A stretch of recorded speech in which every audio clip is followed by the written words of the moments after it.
आज मला अतिशय आनंद आहे की पुन्हा एकदा या फार्मर कपच्या मंचावर मी उपस्थित आहे। खरं म्हणजे गेले अनेक वर्ष पाणी फाउंडेशनची वाटचाल मी बघतोय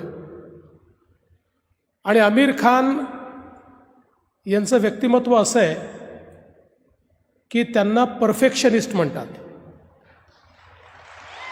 त्यामुळे कुठल्याही क्षेत्रामध्ये जोपर्यंत परफेक्शन येत नाही तोपर्यंत आमिर खान कधीच थांबत नाहीत आणि म्हणूनच त्यांनी पाणी कपची सुरुवात केली 3 तालुक्यातनं। मी त्यांना न विचारताच 30 तालुक्याची घोषणा केली होती।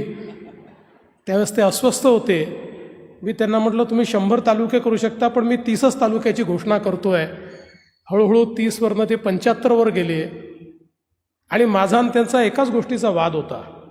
मी त्यांना नेहमी म्हणायचो की तुमची क्षमता ही संपूर्ण महाराष्ट्राची आहे, तुम्ही असे एवढे तालुके तेवढे तालुके करू नका। आज माझी इच्छा पूर्ण केल्याबद्दल मी तुमचे मनापासून आभार मानतो।